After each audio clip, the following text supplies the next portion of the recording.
Hello, here we are with an unboxing and hands-on with the Sony Xperia L, a sort of low to mid-range handset from Sony, and this is the official retail packaging for the device. So you can see on the back we've got the availability of three colours, white, red and black. From clove.co.uk you can get white and black, and we're going to be taking a look at the black today. A quick rundown of some of the specs of the device based on the packaging. So we've got Sony Exmor RS for mobile, so that's to enhance your mobile images.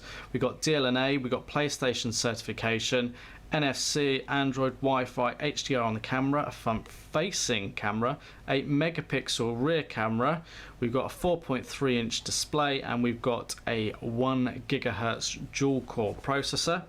So here it is in stealth black, known as the C2105, and as I mentioned, this is the UK model. So within the box we've got the handset itself, if we can slide that out there, which we'll come back to in a moment. We've then got a 3-pin UK mains adapter, like so. It's got a USB port on one end of it there. We've got the Sony logo, and you've got some of the information about the power. So it's 150 milliamp hours on this mains charger, so it's a high powered mains charger. We've got a Sony micro USB to USB cable, so you can use this to connect the phone to the computer, or indeed to the mains charger for power. We've then got provided a screen protector with screen cleaning cloth and applicator card, so that's quite handy to actually protect your device screen. We've then got bits of documentation and confirmation here that your phone requires a standard size SIM card, got a startup guide, and then some regulatory information. And we've also then got a little adapter. So this is to convert your micro SIM card to a full size SIM card if you have a micro SIM from a previous device. And then lastly, within the box we've got the battery. So if we pull this out like so, it's a 1700 milliamp hour removable battery. So taking a look around the device then, at the top corner here we've got the front-facing VGA camera, so that's for video calls and taking pictures of yourself. Got the Sony logo, we've got the 4.3 inch touchscreen display, we've got a variety of sort of sensors at the top here which you can't really see. On the side of the device we've got the volume rocker keys, we've got the power button, and we've also got a dedicated camera key, which is a nice feature. We can see that Sony have kept this sort of omni-balanced design that's been apparent on the Xperia Z and the Xperia SP. We've also got this sort of silver banding here, and as you take a look at it, you can also sort of see the curvature of the device, which is harking back to the earlier design principles from Sony, which is quite nice to see. The sort of silver band gives a premium feel to this device. Although it is sort of like a polished plastic, it still looks quite nice. As we come down to the bottom, we can see we've got this really angular sort of edge. You might either like it or hate it. I think it's actually quite nice, especially when you've got the phone in landscape mode. It kind of makes this nice place to rest your thumb when actually holding the device, and it just gives it a slightly different feel and look. So this sort of angular chin, if you like, is quite sharp and edgy, but it looks the part. Coming around to the other side of the device, we're continuing with this design in the silver band, and just there around slightly more on the back cover is the micro USB port for charging and connecting that USB cable to. And then on the top we've got a 3.5mm headphone jack for connecting your headphones, audio cable, etc. Then on the back at the top here we've got the 8 megapixel camera that records in 720p HD. We've got microphone and LED flash. You've got all the other sort of camera features that you'd expect, such as face detection, video stabilization. We've got 4x digital zoom. So you've got quite a lot on this camera as standard. This is kind of like a soft touch back cover. It's not hard plastic to the feel, it's got a soft feel, but it's smooth and slightly grippy. The Xperia logo is worked into the case, it's not embossed. We've got a little sticker here which is removable, that's for the NFC to identify where you need to tap that against, and then we've got the loudspeaker down here on the base of the device. We can remove the back cover, just pull this off like so, and then you have access to the battery slot into which you sit the battery. We've got a micro SD card slot here, and we've got the full size SIM card slot. So if we pop the battery in like so, we've got these little pins up here, that's to connect to the back cover. This is all for the NFC. Little word of warning: when you put the case back on, make sure you sit the sort of more angular edge in first and slide it up like so and clip into place.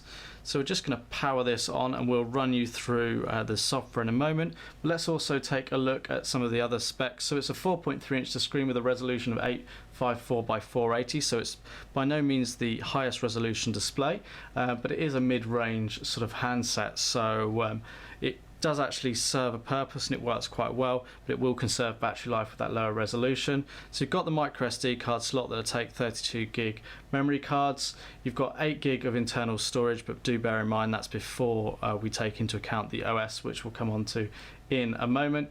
You've got Bluetooth, Wi-Fi, you've got 3G connectivity on here, you've got GPS on board, you've got the dual core processor, gig of RAM, you've got that 1750 milliamp hour battery which is removable. The whole device weighs in at 137 grams, you've got a 24-month warranty, so all in all you're getting a quite good package with the Xperia L. It comes in the market around about 200, 230, depending on the time at which you're buying it, but for around about the 200 odd pound mark, it's a pretty good device all in. You've also got an FM radio on here as well. So we're just going to have to quickly run through the setup, or no we're not, Sony have skipped that for us on this one. So we're at the home screens, and we've kind of got the sort of fairly standard Sony Google experience here. You can see that Sony have added some of their customization onto the device already. So we can pinch on the screens like so, and this gives us some of the customization options. So we can delete home screens with the little X, or we can set which home screen we want with the little home key up in the corner. So if I wanted this to be my home screen, I just tap it, and that's now become my home screen when I tap the home button. So no matter where I am, I click home and I go back to that. But I can pinch again and I can go back to this one as my home screen. I can change the color themes on here. So at the moment it's Xperia, but I could change it to Sapphire and everything changes as a result. I can go and change my wallpaper from pictures that I have on the phone itself. Now, because I've just booted this phone up, there is only the standard options, but you can basically go and change to anything that you want. You can choose app shortcuts you want. So if I want the calculator, press and hold, and I can drag it to the screen that I want that to appear on. Come back, I can get widgets, so sort of more enhanced functionality. So I might take Google Play Music and might drag it across. I might say I want it on this screen over here, and I've dropped the widget, but there we go. Pop it in there like so, and you can play around with that to your heart's content. Then when you're done, you can come out and you've got your home screens like so. You can pinch and you can go back in by pinching and zooming, or indeed you can press and hold on the screen and it'll do the same thing. It'll drop you to that same menu. You've got your shortcut buttons here. I say your shortcuts, the way in which you navigate around the device. There's no physical buttons, they're all built into the software. So you've got your back, your home, and your running apps keys. So here, if I press that, you can see the apps we've got running.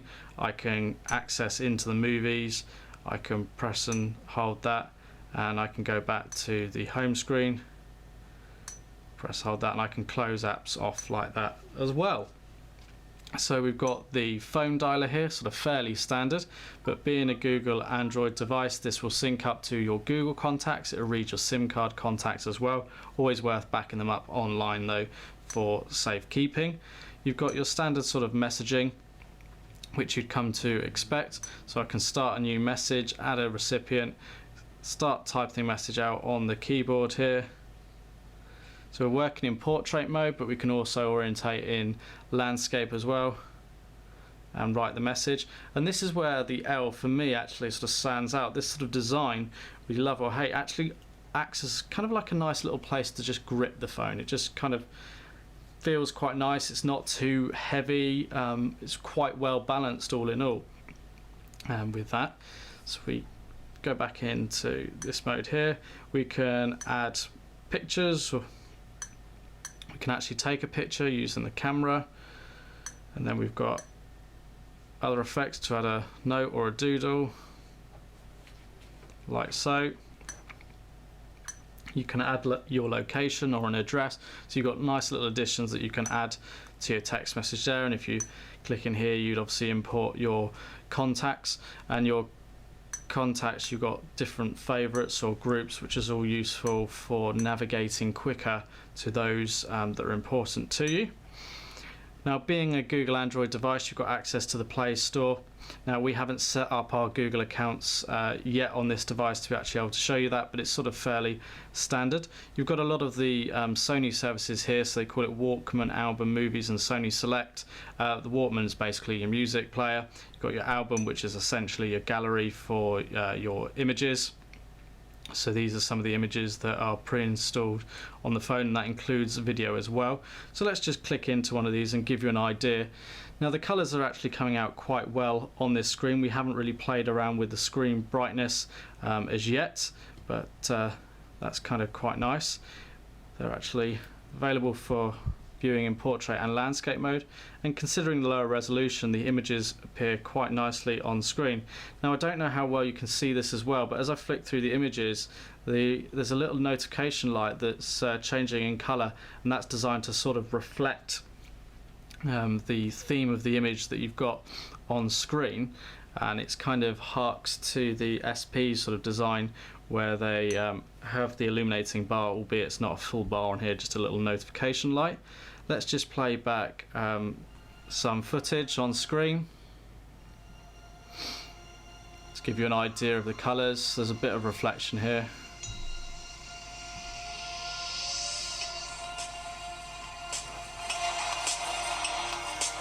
That's full volume.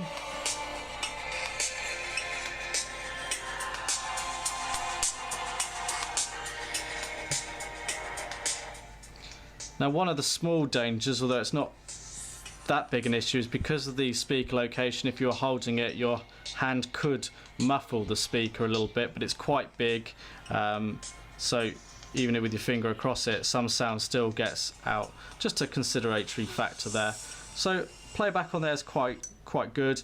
Not as good as high-end handsets, but you can pay double the price for that. If we go into the applications tray, now you've got a whole host of apps pre-installed and a lot of things that you can do here. So we've got 3 screens of apps pre-installed, so anything from a file browser to Google+, Gmail installed as standard.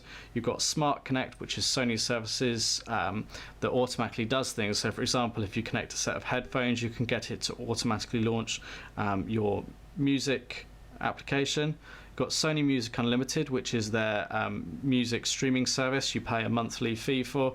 You can stream it all to your mobile device over Wi-Fi, 3G. There's even an offline mode. Because this is a PlayStation certified device, you've got the access there to the PlayStation Store. You have to run through a quick sort of setup, but then you can play your games on this device. You've got an FM radio built in. You've got their Track ID services, which helps you find out what music is playing. You've got your navigation on here, your general alarm clock and things like that.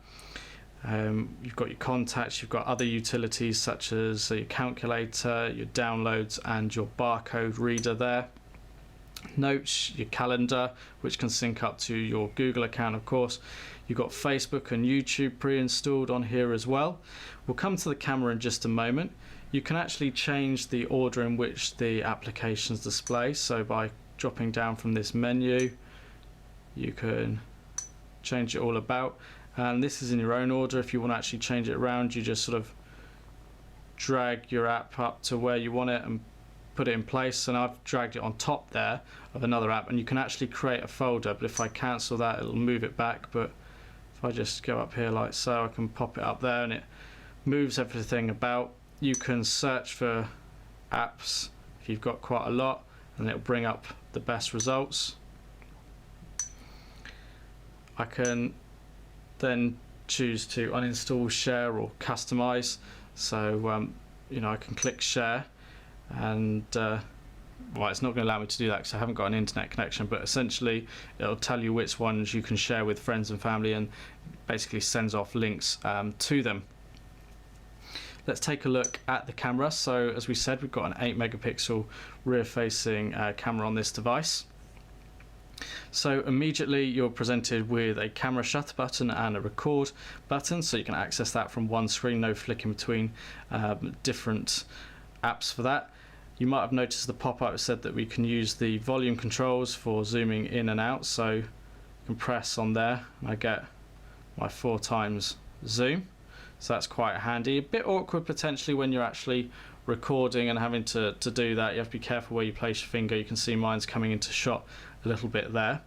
You've got the ability to use the front facing camera as well, so you just flick with that button. Now you've got a whole host of settings. So from up here we can choose whether we want the video camera, and we've got more of the settings for the video camera here, or we can select different picture effects. So if we want to be a bit more sort of fun and creative, we can select sweep panorama, we can switch the front camera or front video, we can even go to specific scene selection if we want to take you know, the best picture we possibly can in certain scenes, or we can just go normal and it does a lot of it for us. You've got the ability to control the exposure, whether we take an HDR shot or not, we can switch that on or off.